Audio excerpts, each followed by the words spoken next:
Hello everybody. So Kanchenjunga ఇంకొక part కూడా upload చేస్తున్నాను. ఈరోజు ఇదే ఇంకా మళ్ళీ రేపు అప్లోడ్ చేసుకుందాం. ఇంకా చాలా స్టోరీ ఉందండి. హాఫ్ కూడా అవ్వలేదు. అంటే ఇప్పుడు ఎన్ని పార్ట్స్ అయ్యాయో అన్ని పార్ట్స్ ఇంకా ఉంటాయి. అయితే చిన్న చిన్న పార్ట్స్ కింద చదివి పెట్టేస్తున్నాను గబగబా. నాకు సో దట్ నాకు అప్లోడ్ టైం కలిసి వస్తుంది. గంట చదివాను అనుకోండి, నాకు అప్లోడ్కి 2 hours పట్టేస్తుంది. అదే హాఫ్ అన్ అవర్ చదివితే గంటలో అప్లోడ్ అయిపోతుంది. మీకు క్విక్గా పార్ట్స్ అప్లోడ్ అయిపోతూ ఉంటాయి. సో ఈ రోజుకి ఇదే. కథలోకి వెళ్ళిపోదామా? కృష్ణ ముకుందరావుకి ఫోన్ని అకస్మాత్తుగా చేయటం వల్ల హనుమంతరావుకి జరుగుతున్న ఘోర ప్రమాదం ఎలా తప్పిందో తెలియదు. కానీ నిజానికి హైదరాబాదులో ఉన్న కృష్ణకు, భైరవపురంలో ఉన్న ముకుందరావు కుటుంబానికి ఏదో ఆపద రాబోతోందని ఎందుకో అనిపించి యథాలాపంగా ఫోన్ చేశాడు. ముకుందరావు యోగక్షేమాలు కనుక్కుంటూనే హైదరాబాదులో జరుగుతున్న ఒక ఘోర విపత్తు గురించి చెప్పాడు. హైదరాబాదులో గవర్నమెంట్ హాస్పిటల్స్లో ఇప్పుడు పెద్ద సమ్మె జరుగుతోంది. డాక్టర్లు, నర్సులు, హాస్పిటల్ స్టాఫ్ అంతా సమ్మెలో పాల్గొన్నారు. పరిస్థితి ప్రమాదకరంగా పరిణమించడంతో మిలిటరీని కూడా రప్పించడం జరిగింది. పల్లెలో ఉండటం వల్ల ముకుందరావుకి ఈ విషయం తెలియటం లేదు.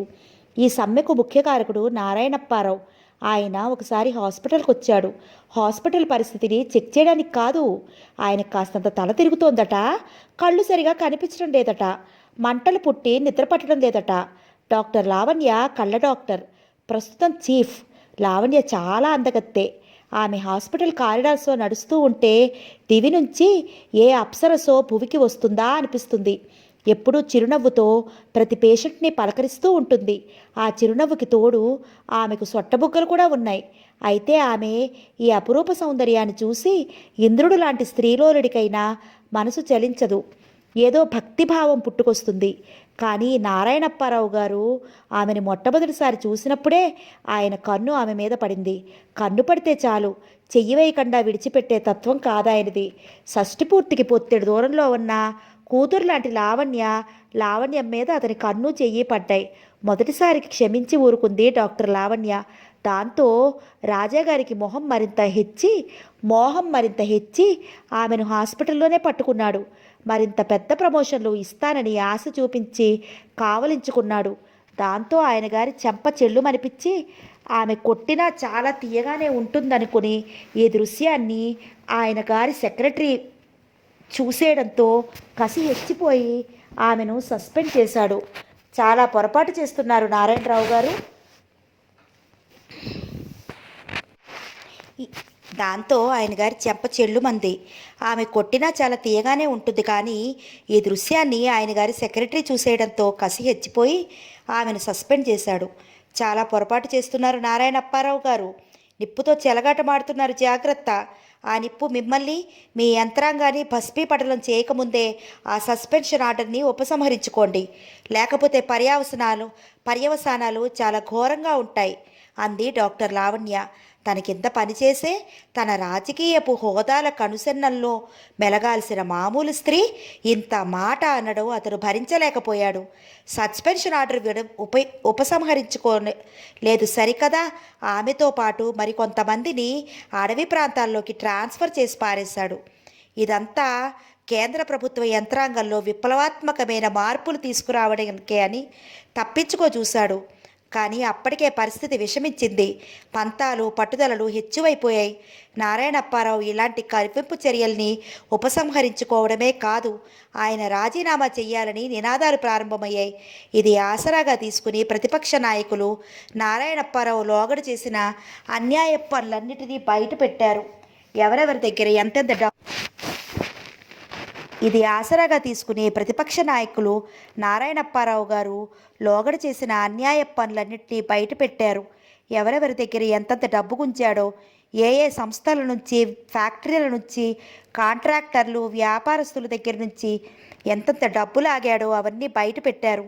నారాయణప్పారావు కొద్దిగా జంకాడు. కానీ తను చేసిన పనుల గురించి, గుంజిన డబ్బు గురించి రుజువు చేయాలంటే బ్రహ్మదేవుడికి కూడా సాధ్యం కాని విషయం. అది ఆయన ధీమా. సమ్మె తీవ్ర రూపం దాల్చడంతో నారాయణరావు ఒక్కో మెట్టు దిగాడు. కానీ డాక్టర్ లావణ్యను మాత్రం కనీసం మరో ఊరికి ట్రాన్స్ఫర్ చేసి పారేయాలని కూర్చున్నాడు. దీనికి ఎవరూ సమ్మతించకపోవడంతో సమస్య మొదటిలాగానే ఉంది. మధ్యలో ప్రజలు చచ్చిపోతున్నారు సరైన వైద్య సదుపాయాలు లేక. ఆ నారాయణప్పారావుది భైరవపురం అని, అక్కడ ఆయనకు దాదాపు 25 లక్షలు విలువ చేసే బంగళా తోట ఉందని కృష్ణకు తెలుసు. ఈ బంగళాని ఆయన దాదాపు 15 ఏళ్ల క్రితం వదిలిపెట్టేశారు. తర్వాత దాన్ని ఒక గుజరాతీ సేట్కి 10 లక్షలకు అమ్మేశాడు. నెల రోజుల్లోనే ఆ సేట్ ఆ బంగళాలోనే చనిపోయాడు. ఆయన కొడుకు అంతు తెలియని జబ్బుతో చచ్చిపోయాడు. కూతురు 2వ అంతస్తులోంచి దూకి చచ్చిపోయింది. దాంతో సేట్ భార్య హడిలిపోయి బంగళా వదిలి గుజరాత్ పారిపోయింది. ఏడాది తర్వాత ఆ సేట్జీ భార్య దగ్గర నుంచి తిరిగి నారాయణప్పారావు ఆ బంగళాని 3వ వంతుకే కొనేసుకున్నాడు. మళ్ళీ అమ్మకానికి పెట్టాడు. ఈసారి ఆ ఊళ్ళో ఏదో ఫ్యాక్టరీ పెట్టాలనే తలంపుతో మరో మార్వాడి దానిని నారాయణప్పారావు దగ్గర నుంచి 9 లక్షలకు కొన్నాడు. ఆ ఫ్యాక్టరీకి కావలసిన లైసెన్సు గట్రా ఆయనే ఇప్పిస్తానని మార్వాడి సేట్తో చెప్పాడు. చివరికి ఆ లైసెన్సు లేదు. 3 నెలలు తిరగకుండానే సేట్ భార్య మధ్య హాల్లో ఉరేసుకుని చచ్చిపోయారు. నారాయణప్పారావు తిరిగి దానిని సేట్ కొడుక్కి 2 లక్షలకిచ్చి కొనేశాడు. తర్వాత మరొక ఆయన ఎవరో 10 లక్షలకు కొన్నాడు. నిజానికి ఆయనకి బంగళాతో పని లేదు. ఒక పంచదార ఫ్యాక్టరీకి కావాల్సిన మెషినరీ అంతా సప్లై చేయిస్తానని చెప్పి ఈ బంగళా ఆయనకు అమ్మేశాడు. అది కొని దానిలో దిగిన 10 రోజులకే ఆయన భార్యకు పిచ్చెక్కిపోయింది. ఆయన కొడుకుని కోపంతో బాధి చెప్పేశాడు. ఆయనకి శిక్ష పడింది. అలాంటి పరిస్థితుల్లో ఆ బంగళాని తిరిగి ఆయన దగ్గర నుంచి 1,50,000 కొనేసి 10 లక్షలకి ముకుందరావుకి అమ్మేశాడు. ముకుందరావు ఆ బంగ్లాలో చేరి 10 రోజులు అవుతుంది. ఇక అతని పని క్లోజ్ అయిపోతుంది. తర్వాత వాళ్ళ నుంచి కొనేసి మరొకరికి ఎవరికైనా అమ్మేయడానికి ఎదురు చూస్తున్నాడు. ఈ విషయాలు రహస్యాలు చాలా తక్కువ మందికి తెలుసు. తెలిసిన వాళ్ళకైనా చాలా తక్కువ వివరాలు తెలుసు. వాటి గురించి తెలుసుకోవాలనే ధ్యాస మాత్రం చిత్రంగా ఏ మనిషికి లేకపోవడం వల్ల కొనుక్కునే వాళ్ళు స్థానిక ప్రజల్ని ఏమీ సంప్రదించేవారు కాదు. ఎంత రహస్యంగా కొనుక్కునేవారో అంత భయంకరంగానూ అమ్మేసుకుపోయేవారు. సరిగ్గా అదను చూసుకుని కృష్ణ నారాయణప్పారావు దగ్గరికి అపాయింట్మెంట్ ఫిక్స్ చేసుకుని ఆయన నివాసానికి వెళ్ళాడు. కృష్ణ ఆయనతో మాట్లాడటానికి వస్తున్నాడో ముందుగా ఆయనతో చెప్పాడు కాబట్టి నివాసంలో కృష్ణకి వెంటనే రాజాతో సమావేశం జరిగింది. మరో 30 రోజులు ఆగండి, దాన్ని మీకు 15 లక్షలకి ఇచ్చేస్తాను. ఇప్పుడు మార్కెట్ రేట్ ప్రకారం దాని ఖరీదు 35 లక్షలు అన్నాడు నారాయణప్పారావు. అంత ఖరీదైన బంగళాని ఇంత తక్కువగా ఎందుకు ఇచ్చేస్తున్నారు మీరు అడిగాడు కృష్ణ. దాన్ని ఏం చేసుకుంటాను, అది అంత దూరం పల్లెలో ఉండి నాకేం గుట్లు పెట్టడం లేదు కదా. మరో 25-30 రోజులు ఆగమన్నారు. ఈ వారంలో ఇవ్వలేరా? ఇక్కడ చాలా పనుల ఒత్తిడిలో ఉన్నాను. 1 నెల ఆగలేరా? పోనీ ఆ బంగ్లా ఒకసారి చూసుకుని రావచ్చా? వద్దు, నేను ఈ నెలలో వస్తున్నాను కదండి. ఆ బంగ్లా ఎవరన్నా ఉన్నారా ప్రస్తుతం? ఎవరూ లేరే. 15 ఏళ్ల నుంచి ఖాళీగానే ఉంది. అవును, మీరు చూస్తే హైదరాబాద్లో ఇంజనీర్ అంటున్నారు. ఆ పల్లెలో ఆ బంగ్లా ఎందుకు కొంటున్నారు? ఏదైనా పరిశ్రమ పెడుతున్నారా అడిగాడు రాజు. లేదండి, ఊరికే కొంటున్నా. రాధ అనే సినీ నటి ఉంది, మీకు తెలుసు అనుకుంటాను. ఆమె తల్లిగారిది భైరవపురమేనట. ఆమె పోతూ పోతూ రాధాదేవితో ఆ బంగ్లా ఎప్పటికైనా కొనమని చెప్పిపోయిందట. రాధ పేరు ఆమె తల్లి చెప్పిన వింత కోరిక వినగానే రాజా కాస్త ఇబ్బందిగా ఫీల్ అయ్యాడు. గంభీరంగా మారిపోయాడు. రాధ తల్లి మీకు తెలుసా? రాజా మనసులో ఏదో కల్లోలం ఏర్పడుతోంది. దాని వైబ్రేషన్కి కృష్ణ మస్తిష్కం చలిస్తోంది. రాధ తల్లి మాట ఎత్తేసరికే రాజా మనసు ఏదో ఆలోచనలోకి సాగిపోతోంది. వాటి స్వరూపాన్ని గ్రహించి ఒక ఆకృతిని పసిగట్టేందుకు కృష్ణ తెగ ప్రయత్నం చేస్తున్నాడు.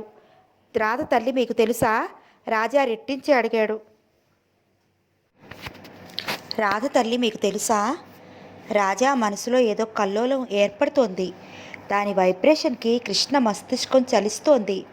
రాధ తల్లి మాట ఎత్తేసరికే రాజా మనసు ఏదో ఆలోచనల్లోకి పోతోంది.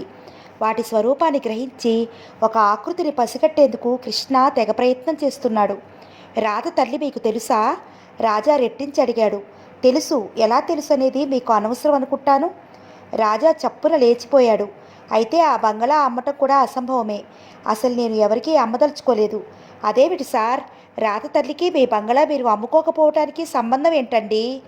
రాజా మనసులో దృశ్యంగా ఏవో గత విషయాలు తిరుగుతున్నట్లు కృష్ణ మస్తిష్కం గ్రహిస్తోంది.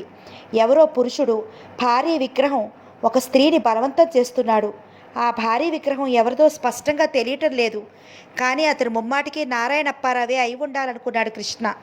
కృష్ణ అతని వైపే దృష్టిని కేంద్రీకరించి రాజావారి భావాల్లో అదృశ్య రూపంగా ఆకృతి దాలుస్తున్న స్త్రీ రూపాన్ని గ్రహించడానికి ప్రయత్నం చేస్తున్నాడు. రాధ వాళ్ళు మా బంధువులు సార్. రాధ తల్లిగారు ఆ బంగ్లానే ఎందుకు అనుకున్నారో రాధ కూడా మాకు చెప్పలేదు. మీకు ఇష్టమైతే మీ బంగ్లాని కొంటాను అన్నాడు కృష్ణ. నేను అమ్మను, వెళ్ళండి. కృష్ణ లేచాడు.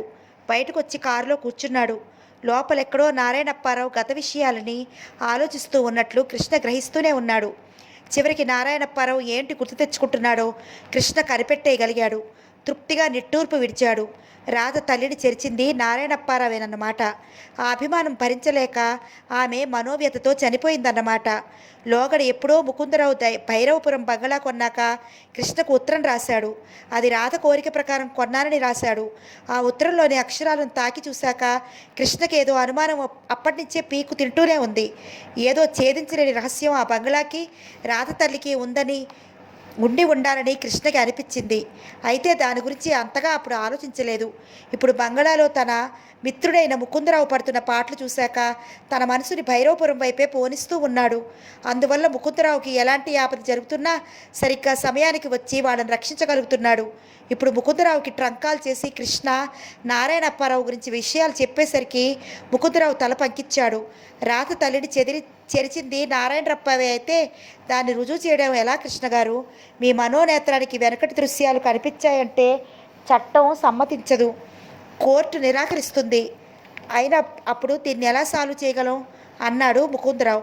చేయగలం, ఎలాగని ఇప్పుడప్పుడే నన్ను అడక్కండి.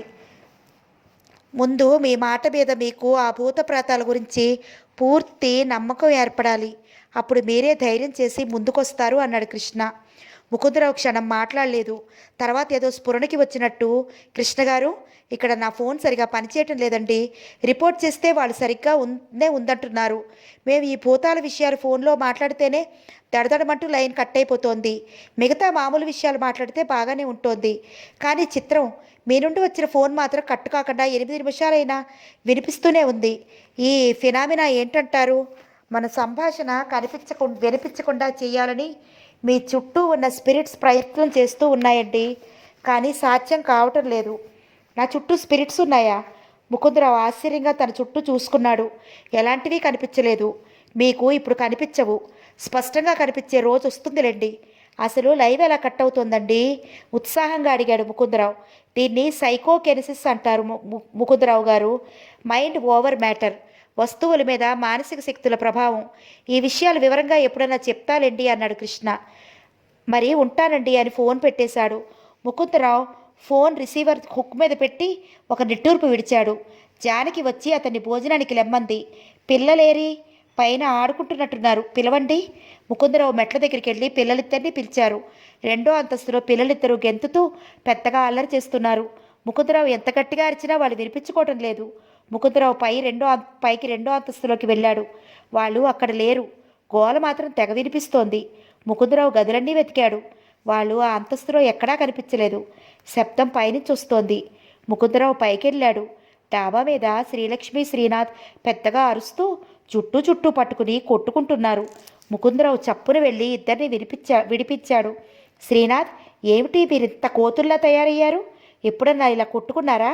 కిందకి దిగండి. నేను రాను, మీరెళ్ళండి అని అరిచాడు శ్రీనాథ్.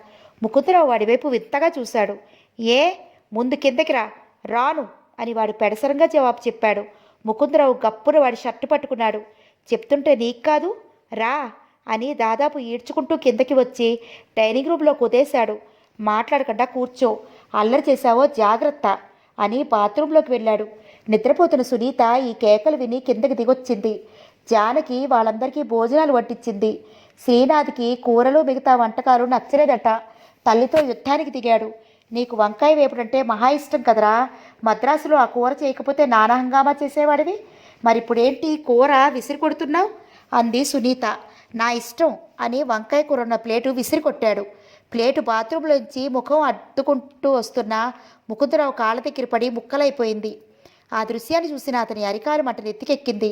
విసురుగా వచ్చి శ్రీనాథ్ చేయి పట్టుకుని లాగేసి దబాదబా బాదాడు. సునీత మధ్యకొచ్చి శ్రీనాథుని విడిపించింది.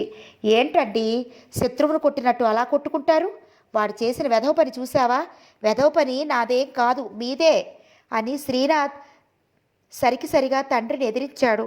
ముకుందరావు సునీత చేతుల్లో ఉన్న శ్రీనాథ్ని లాగేసి మరొకటి తగలనిచ్చాడు. జానకి కూడా వచ్చి భర్తని పక్కకి నెట్టేసింది. ఏంటండి ఇది? మీకేమన్నా మతిపోయిందా? చిన్నాడు తెలిసి తెలియకుండా మాట్లాడతాడు, దానికి మీరు వాడి మీద పడి బాధడం ఏంటి? బాత్తానా? ఒళ్ళు చీరేస్తానా? వాడు ఇక్కడికి వచ్చిన దగ్గర నుంచి అదుపు తప్పి వాడి ఇష్టం వచ్చినట్లలా ప్రవర్తిస్తున్నాడు. మీరు మాత్రం ఇక్కడికి వచ్చిన దగ్గర నుంచి ఎందుకంత విచిత్రంగా ప్రవర్తిస్తున్నారు? వాడిని ఇంతకుముందు ఎప్పుడైనా కనీసం కసిరారా? అంది సునీత. అయితే మీరిద్దరూ కలిసి వాడికి వత్తాసు పలుకుతున్నారా? సరే అయితే అని భోజనం చేయకుండా బెడ్రూమ్లోకి పోయి కూర్చున్నాడు. జానకి ఏమిటి చెప్పడానికి తోచలేదు. సునీత శ్రీనాథ్ చెంప తడిపి చూసింది. లేతగా మృదువుగా ఉన్నవాడి చెంపలు కాస్త ఇంతెంత లావు వాచిపోయి ఎర్రగా కందిపోయాయి.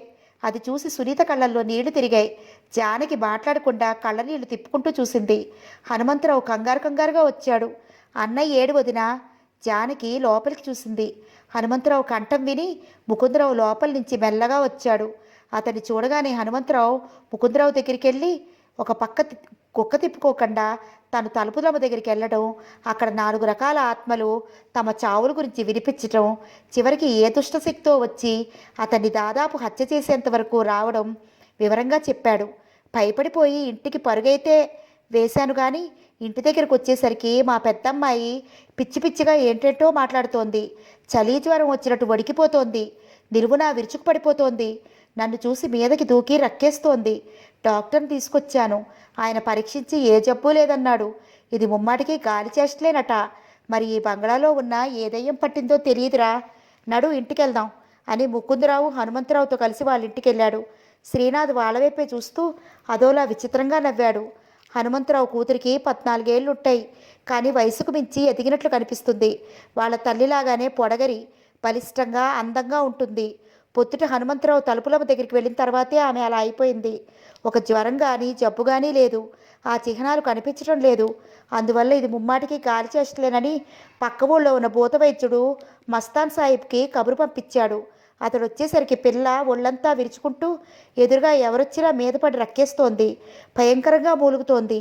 గదిలో సామానంతా చిందరవందర చేసి పారేసింది. కొన్ని వస్తువుల వైపు ఆమె తీక్షణంగా చూస్తే చాలు, వాటంతటవే ఎగిరి పడుతున్నాయి. గ్లాసులు, చెంబులు, గిన్నెలు, పీటలు ఎగిరి గదిలోకి వచ్చే వాళ్ళ తలలకి, ఛాతీలకి, కడుపులకి బలంగా గాల్లో ఎగిరి తగులుతున్నాయి. భూతవైద్యుడు మస్తాన్ సాహిబ్ వచ్చి ఏవో మంత్రాలు గట్రా చదివి పందిపెంట ఆ పిల్లకు ధూపం వేశాడు. దాంతో ఆ పిల్ల గావు కేకలేయటం మొదలుపెట్టింది. దెయ్యం పట్టిందంటానికి ఈ కేకలు నిదర్శనమట. అందువల్ల జుట్లో కొన్ని వెంట్రుకలు వేలికి చుట్టి బలంగా లాగాడు. చెప్పు, ఎవరు నువ్వు? ఎవరివో చెప్పు, లేకపోతే ఒళ్ళంతా వాతలు పెట్టి పారేస్తా. చెప్పు చెప్పు అని తల వెంట్రుకలు బలంగా లాగి పారేస్తున్నాడు. బాధకి పిల్ల గిలగిల్లాడిపోతోంది.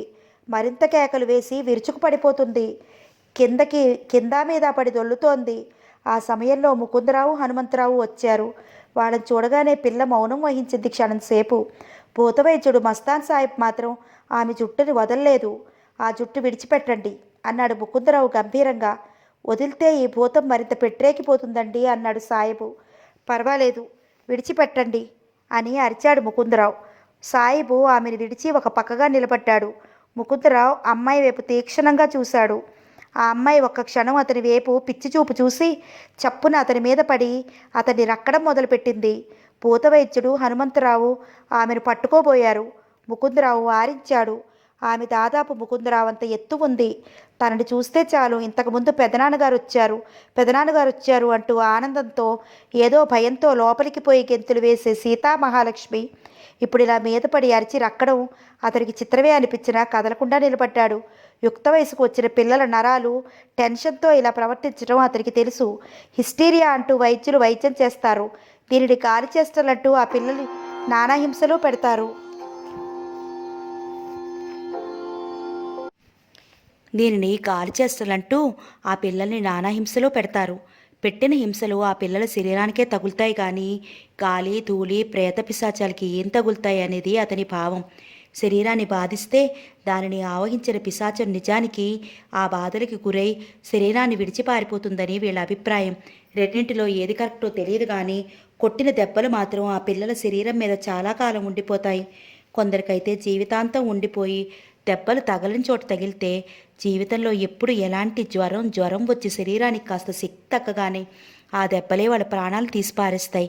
ఈ విషయం ముకుందరావుకి తెలుసు కాబట్టే భూతవైద్యుడిని మందలించి హనుమంతరావుని దూరంగా ఉండమన్నాడు. కానీ హనుమంతరావు కూతురు సీతామహాలక్ష్మి మాత్రం ముకుందరావు షర్టు పట్టుకుని ముఖమంతా గోళ్లతో రక్కేస్తోంది. ముకుందరావు ఆమె చేతులు పట్టుకుని తప్పించుకుంటూ చివరికి ఆమె దృష్టి నుండి పక్కకు తప్పుకున్నాడు. సీతామహాలక్ష్మి చూపు ఎదురుగా ఉన్న టేబుల్ మీద పడింది. అక్కడున్న గాజు గ్లాసు అంతెత్తున ఎగిరి కింద దప్పున పడింది. ఆమె తిరిగి ముకుందరావును పట్టుకోపోయింది. అతను తిరిగి తప్పించుకున్నాడు. ఆమె దృష్టి తిరిగి గోడలకున్న తన ఫోటో మీదే పడింది. ఫోటో దప్పున గోడ నుంచి జారి కింద పడి ముక్కలైపోయింది. ముకుందరావు ఫోటోను పట్టుకునేందుకు ప్రయత్నం చేశాడు. ఆమె చూపు అతని చేతి గడియారానికి తగిలింది. గడియారం ఆగిపోయింది. అతని చేతికి ఏదో షాక్ కొట్టినట్లు చెయ్యి లాగేసుకున్నాడు. ఆమె తిరిగి చుట్టూ చూసింది. టేబుల్ కిందనున్న చిన్న రాగి గ్లాసును చూసింది. అంతే, గ్లాసు గాల్లో ఎగిరిపోయి ఇంటి పైకప్పుకి తగిలి భూతవైద్యుడి తల మీద పడింది. వెంటనే నెత్తురు చిమ్మింది. నెత్తురు చూస్తే చాలు భూతం ఆ రక్తాన్ని జుర్రేస్తుందని భయంతో అతను బయటకు పారిపోయాడు. ఈ చిత్రాన్ని ముకుందరావు స్పష్టంగా చూశాడు. అతను ఇంకేమీ ఆలోచించలేదు. వెనక నుంచి కప్పురు వెళ్ళి ఆమెను పట్టేసుకున్నాడు. ఒరే హను, సీత కళ్ళకి గంతలు కట్టే అని అరిచాడు. హనుమంతరావు గుట్ట తీసుకొచ్చి ఆమె కళ్ళకి బిగించి కట్టేశాడు. సరిగ్గా అప్పుడే ఆమె చెవిలో కృష్ణ మాటలు వినిపించాయి. మాట్లాడకు, నిశ్శబ్దంగా పడుకో, కంఠం విప్పకు, మాట్లాడకుండా నిద్రపో, నిద్రపో, నిద్రపో, నువ్విక మాట్లాడలేవు, మాటలు రావు, తిరిగి నేను చెప్పే వరకు లేవవు, పడుకో, నిద్రపో, నిద్రపో, గాఢంగా నిద్రపో, గాఢ నిద్ర. తిరిగి నేను పిలిస్తే తప్ప ఎవరి మాట నీకు వినపడదు, ఎవరి మాట వినవు, ఎవరి ప్రభావం నీ మీద ఉండదు, ఏ శక్తికి నువ్వు లొంగిపోవు, లొంగలేవు, నిద్రపో, నిద్రపో, నిద్రపో. సీతామహాలక్ష్మికి ఈ అదృశ్య కంఠస్వరం జోలపాటలా వినిపించింది. ఆమె కళ్ళు మెల్లగా మూతపడనారంభించాయి. కనురెప్పలు బరువెక్కిపోతున్నాయి. ఒళ్ళంతా తేలికైపోతోంది. కలలో ఏదో నాదంలా ఒంట్లో ఉన్న నొప్పులు మెల్లగా తగ్గిపోతున్నాయి. నరాల ఉద్రేకం తగ్గిపోతోంది. చెవుల్లో వీణానాదం లాంటి స్వరం మెల్లగా ఆమె సర్వశక్తిలో ఉడిగిపోరారంభించాయి. ముకుందరావు చేతుల్లో అలాగే వాలిపోయింది. ఆమెను తీసుకెళ్లి బెడ్ మీద పడుకోబెట్టాడు. కంఠం వరకు దుప్పటి కప్పాడు. ఆమె కళ్ళకున్న గంతలు విప్పాడు. అసలు అతను ఎందుకు గంటలు కట్టించాడు? గంతలు కట్టగానే ఆమె ఎందుకలా నిద్రపోయింది? ఎందుకు ఆ భావం కలిగింది? ముకుందరావుకి తెలియలేదు. ఒక నిట్టూర్పు విడిచాడు. ఎందుకో అతనికి త్వరగా బంగళాకి వెళ్ళిపోవాలనిపించింది. బంగళాకి వెళ్ళేసరికి శ్రీనాథ్ శ్రీలక్ష్మి 2వ అంతస్తులో గెంతుతూ తెగ అల్లరి చేసి పారేస్తున్నారు. ఇద్దరూ చుట్టూ పట్టుకుని చితకబాదేసుకుంటున్నారు. జానకి సునీత ఎంత నచ్చ చెప్తున్నా వినిపించుకోవటం లేదు. కత్తులు కట్టిన కోడిపుంజుల్లా కొట్టేసుకుంటున్నారు. జానకి సునీతకి కోపం వచ్చేస్తోంది. ఇద్దరినీ విడిపించి చితకబాదేయాలనంతగా ఉద్రేకపడిపోతున్నారు. అకారణంగా నరాలు బిగుసుకుపోతున్నాయి. ఒంట్లో ఉన్న నెత్తురంతా నెత్తికెక్కిపోతోంది. రక్తపోటు హెచ్చైపోతోంది. గుండెదడ క్రమేపీ తారాస్థాయికి చేరుకుంటోంది. శ్రీనాథ్ శ్రీలక్ష్మి కింద నేల మీద దొర్లుతూ జుట్టు పట్టుకుని బాధేసుకుంటున్నారు. జానకి అరిచి లాభం లేక శ్రీనాథుని లేపి ఆ చెంప ఈ చెంప వాయించి పారేసింది. వాడు ఊరుకోలేదు. తల్లి మీద తిరగబడ్డాడు. నువ్వెవరివి నన్ను కొట్టడానికి? పో ఇక్కడి నుంచి అని అరిచాడు. సునీతకి ఒళ్ళు మండింది. వాడి చెయ్యి పట్టుకుని లాగి వీపు మీద ఒకటి తగలనిచ్చింది. దాంతో వాడు తోకతొక్కిన తాచులాగా లేచి పెద్దగా అరిచాడు. నన్ను కొడతావటే? జానకి సునీత స్టన్ అయిపోయి అలాగే నిలబడిపోయారు. నోట మాట రాలేదు. సరిగ్గా అదే సమయంలో ముకుందరావు వచ్చాడు. కొడుకన్న మాట విని దిగ్భ్రాంతితో దిమ్మెక్కిపోయాడు. వాడు పుట్టి ఇలాంటి అశ్లీలం మాట్లాడి ఎరుగడు. అందులో సునీతని ఏం మాట్లాడలేకపోయాడు. వాడివైపే చూస్తూ అలానే సోఫాలో కూలబడ్డాడు. తల పట్టుకుని కళ్ళు మూసుకున్నాడు.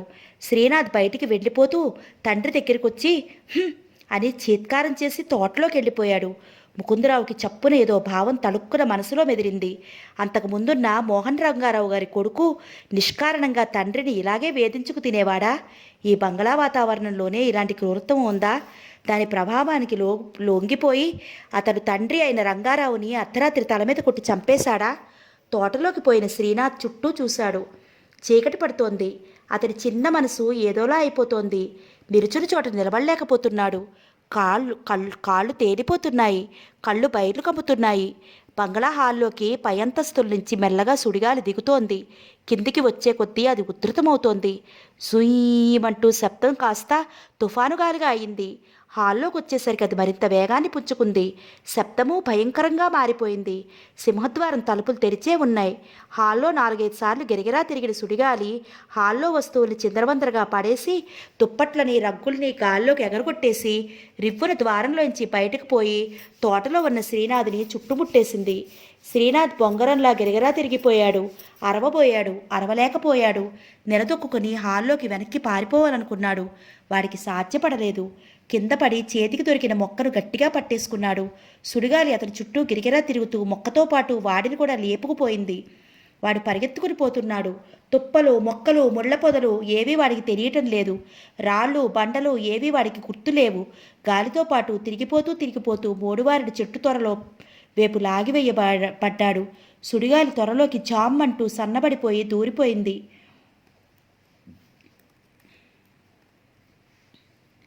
శ్రీనాథ్ కూడా దానితో పాటు చెట్టు త్వరలోకి లాగివేయపడ్డాడు. లోపల ఎక్కడో అగాధం ఉంది. అందులో పెద్ద కేక వేస్తూ జారిపడిపోయాడు. తర్వాత అంతా నిశ్శబ్దం, ఘోర నిశ్శబ్దం. సాక్ష్యం పలికేందుకైనా ఆ చుట్టుపక్కల ఎలాంటి సజీవమైన ప్రాణి లేదు. భైరవపురానికి సరిగ్గా 10 మైళ్ళ దూరంలో ఒక పోలీస్ స్టేషన్ ఉంది. అందులో 20 మంది పోలీసులు, ఒక హెడ్ కానిస్టేబుల్, ఒక సబ్ ఇన్స్పెక్టర్ ఉన్నారు. ఒక టెలిఫోన్, 4 తుపాకీలు, 25 లాఠీలు వగైరా ఉన్నాయి. వాళ్ళు ఇవి కలిసి సగటు ప్రజల యోగక్షేమాల్ని పగలు రాత్రిలో కొడుకుతో కాపలా కాస్తూ ఉంటాయి. ముకుందరావు తన కొడుకు కనిపించడం లేదని అక్కడికి 10 సార్లైనా ఫోన్ చేశాడు. అక్కడి వాళ్ళు రిసీవర్ ఎత్తి హలో అనటం, ఇక్కడ హుక్ దడదల్లాడి లైన్ కట్ కావడం జరిగేది. ముకుందరావుకి పిచ్చెక్కిపోతోంది. జానకి మాత్రం బిడ్డ కోసం ఏడ్చి స్పృహ తప్పి పడిపోతూ ఉంది. ఇక ఫోన్ వల్ల లాభం లేదని చెప్పి ముకుందరావే హనుమంతరావు మోటార్ సైకిల్ తీసుకుని బయలుదేరాడు. హనుమంతరావుని బంగళాలోనే ఉండమని చెప్పాడు. మోటార్ సైకిల్ టాప్ స్పీడ్లో బయలుదేరింది. ఊరు దాటింది. 15 గంటలో పోలీస్ స్టేషన్కి వెళ్ళిపోవాలని అతని ఆత్రం. సరిగ్గా ఊరు పెలిమరి దాటి పోతాలమరి దగ్గరికి వచ్చేసరికి అతనికి ఎవరో స్పీడ్గా వెనకాల వస్తున్నట్టు అనిపించింది. వెనక్కి చూడలేదు. మోటార్ సైకిల్ ఆపనూ లేదు. పోతాలమరి కందు నుంచి మోటార్ సైకిల్ వెళ్తూ ఉండగా చెట్టు మీద నుంచి ఒక పెద్ద కొమ్మ రోడ్డు మీద పడింది. ముకుందరావు సడన్గా బ్రేక్ వేశాడు. ఆ ఊపికి తట్టుకోలేక ఎగిరి రోడ్డుకి 10 గజాల దూరంలో పొదలో ఎగిరి పడ్డాడు. మోటార్ సైకిల్ ఇంజన్ కాసేపు తిరిగి దాని మటుకదిగే ఆగిపోయింది. ముకుందరావు పొదలోంచి ఒక క్షణం తర్వాత లేచాడు. దెబ్బలేం తగరలేదు కానీ ఎడంచేయి చాలా నొప్పిగా ఉంది. తడివి చూసుకున్నాడు. నెత్తురు లేనట్టు అనిపించింది. అయితే చెయ్యి పనికుంటుందని రోడ్డు మీదకి వచ్చాడు. మోటార్ సైకిల్ ఎత్తి సరిగ్గా నిలబెట్టాడు. సంచిలో ఉన్న టార్చ్ లైట్ తీసి భూతాలమరి వైపు ఫోకస్ చేశాడు. పైన ఎలాంటిది కనిపించలేదు కానీ అతని వెనుక వీపు మీద ఎవరో చరిచినట్లయింది. చప్పున వెనక్కి తిరిగి లైట్ ఫోకస్ చేశాడు. ఎవరూ కనిపించలేదు. చుట్టూ మాత్రం చిమ్మ చీకటి. ఏవేవో దూరం నుంచి కోతలు, అరుపులు. ఇక్కడ ఇలాంటి పరిస్థితుల్లో వెళుతూ కూర్చోవడం అంత మంచిది కాదని అనిపించింది. ముందు పోలీస్ స్టేషన్కి వెళ్ళిపోవాలి. రిపోర్ట్ ఇచ్చి అక్కడి నుంచి పోలీసులను తీసుకురావాలి. మోటార్ సైకిల్ స్టార్ట్ చేసి రయ్యమంటూ దూసుకుపోయాడు. 15 గంటలో పోలీస్ స్టేషన్కి చేరాడు. అదృష్టవశాత్తు స్టేషన్లో ఇన్స్పెక్టరే ఉన్నాడు. హైదరాబాదులో డాక్టర్లు చేస్తున్న సమ్మె ఈ ప్రాంతానికి కూడా పాకింది. ఎలాంటి అవాంఛనీయమైన సంఘటనలు జరగకుండా ఏర్పాట్లు చేసేందుకు ఇన్స్పెక్టర్ అక్కడికి వచ్చాడు. అతను ముకుందరావుకి తెలిసినవాడే.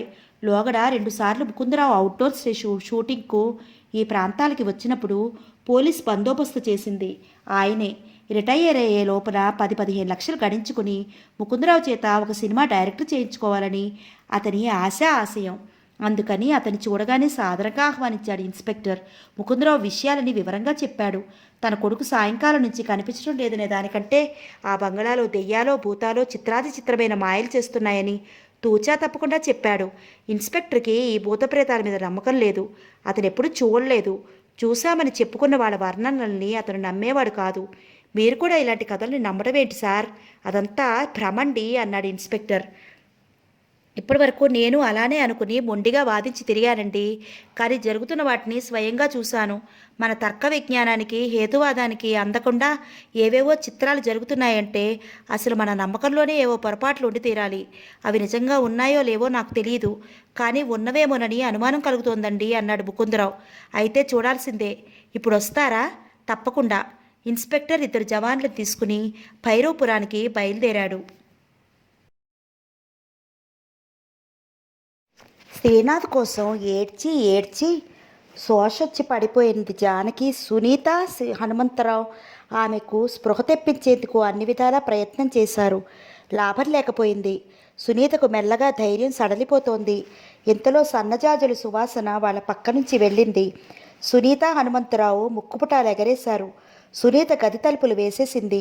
సువాసన హనుమంతరావుని చుట్టి జానకి మీదకెళ్ళింది. ఆమె చెంపను ఏదో అదృశ్య హస్తం స్పృశించింది. సువాసన ఆమె ముక్కు దగ్గర కొంతసేపు తిరిగింది. ఆమె తల వెంట్రుకల్ని అదే అదృశ్య హస్తం అభయహస్తం ఇస్తున్నట్లు నిమిరింది. జానకి మెల్లగా కళ్ళిప్పింది.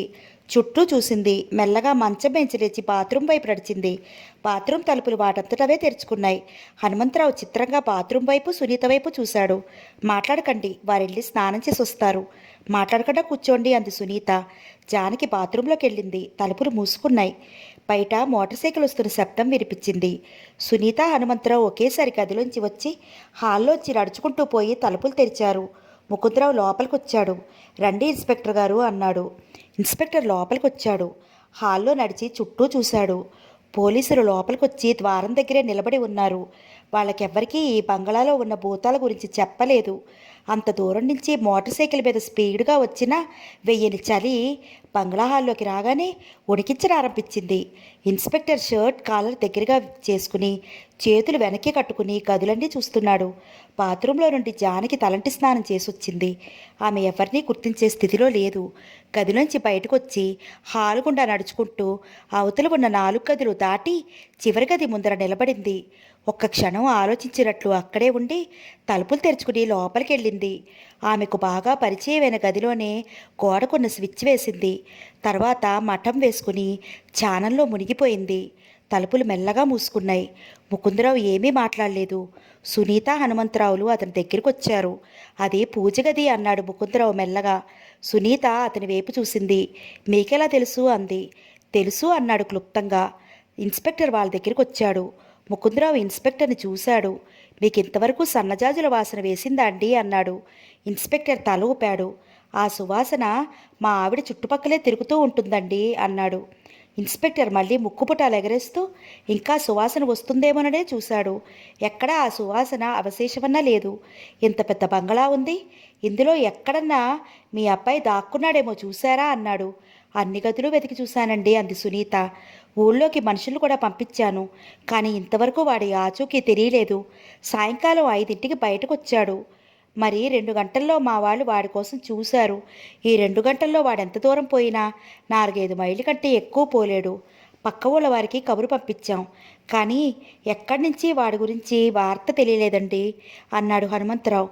పర్వాలేదు, తెల్లవారే లోపల దొరికిపోతాడులేండి. మా వాళ్ళని చాలామందిని చుట్టూ పంపించాను. నేను మాత్రం ఈ రాత్రికి ఈ బంగ్లాలోనే పడుకుంటాను అన్నాడు ఇన్స్పెక్టర్. అంటే ఈ బంగ్లాలోనే ఉన్నాడంటారా అన్నాడు ముకుందరావు.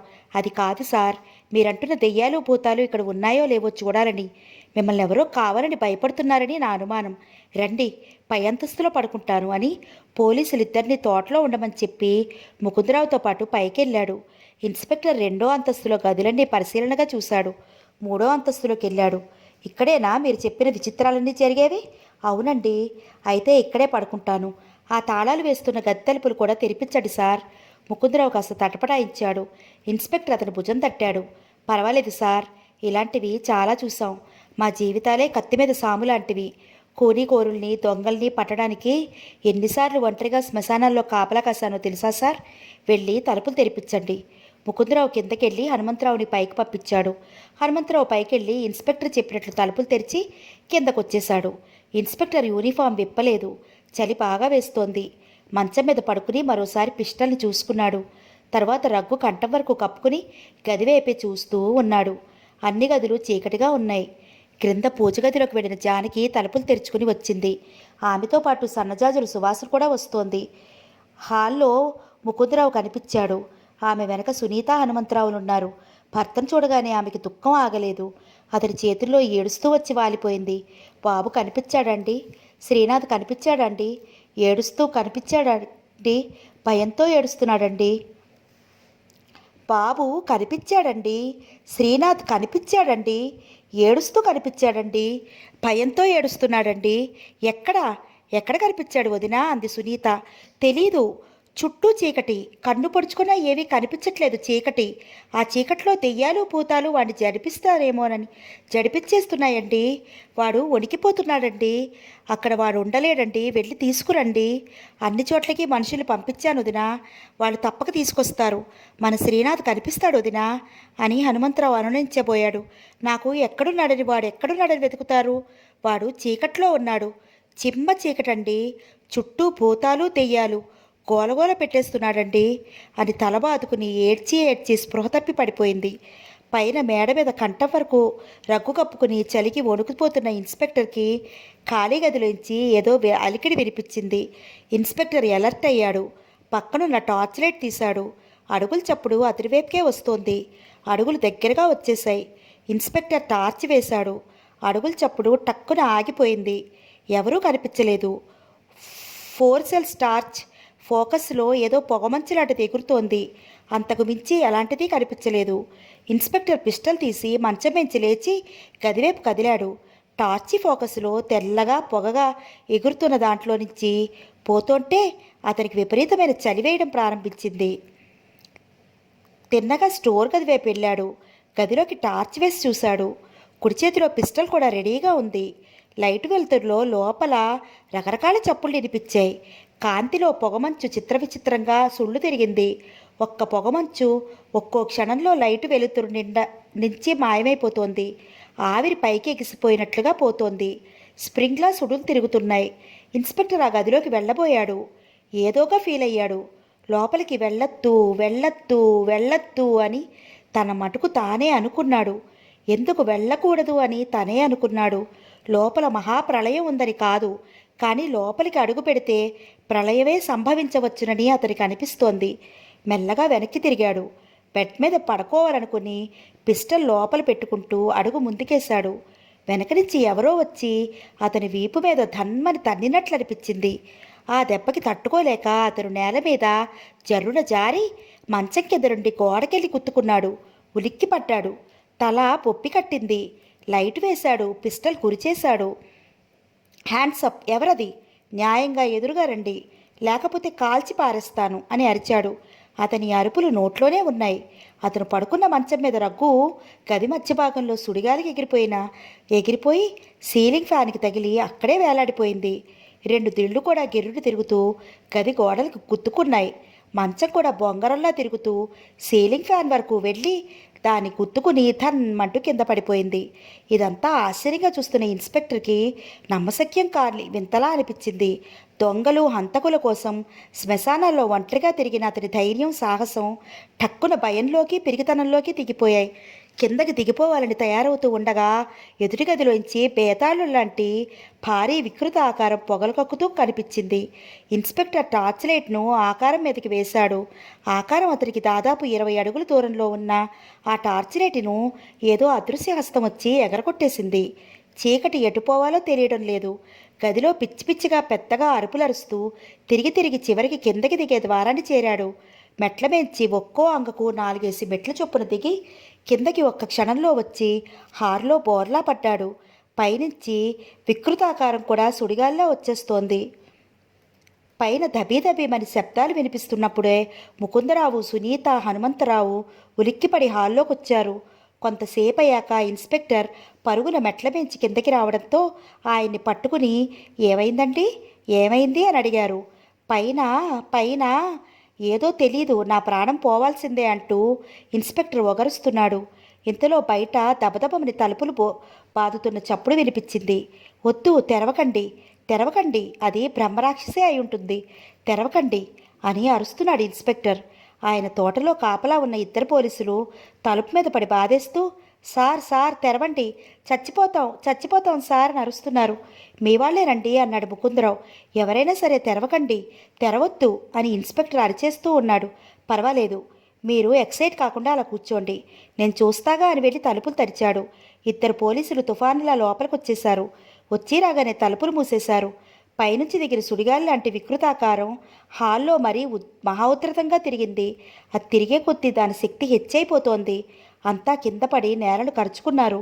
సోఫాలు తిరిగిపోయాయి, దుప్పట్లు ఎగిరిపోయాయి, వస్తువులు చిందరవందరగా పడిపోయాయి. సునీత, ముకుందరావు, హనుమంతరావు, పోలీసులు, ఇన్స్పెక్టరు లేచి జానకి ఉన్న గదిలో దూరిపోయారు. సుడిగాలి హాల్లోనే భయంకరంగా తిరుగుతూ తిరుగుతూ చివరికి వేసిన సింహద్వారం తలుపుల్లోంచి దూరి బయటకు పోయింది. పావుగంట వరకు ఊపిరి బిగబట్టి కూర్చున్నారు. హాల్లో అలజడి తగ్గినట్లయింది. ఇన్స్పెక్టర్ ఒక నిట్టూర్పు విడిచాడు. మీకేమైందయ్యా అని అడిగాడు పోలీసుల్ని ఇన్స్పెక్టర్. ఇదని సరిగా చెప్పలేను సార్, రకరకాల భయంకరమైన ఆకారాలు, అరుపులు మమ్మల్ని చుట్టుముట్టేసి గిరగిరా గిరగిరా తిప్పేశాయి సార్. రకరకాల జంతు ఆకారాలు రెక్కలు విచ్చుకుని నెత్తిన తన్నేశాయి. అవేంటో చూడాలంటే వెంటనే మాయమైపోయాయి సార్ అన్నారు పోలీసులు. ఇన్స్పెక్టర్ ముకుందరావు వైపు చూశాడు. సార్, ఇవేమిటో నాకు అంతుపట్టడం లేదు. దెయ్యాలు భూతాలు అంటే ఎలా ఉంటాయో తెలిస్తే కదా వీటిని చూసి అవే అనుకునేవాళ్ళం. పొద్దుట ఓ 50 మంది జవాన్లు తీసుకొచ్చి బంగ్లా మూలమూలలా వెతుకుతాం. ఈ మధ్యలో మీ అబ్బాయి కనిపిస్తే సరే సరే, లేకపోతే దీన్ని ఒక ఛాలెంజ్గా తీసుకుని 2 రోజుల్లోగా మీ అబ్బాయిని పట్టి తీసుకొస్తాం సార్ అని అక్కడి నుంచి పోలీసులు తీసుకుని వెళ్ళిపోయాడు. అప్పుడే సరిగ్గా 2:30 గంటలు కొట్టింది గోడ గడియారం.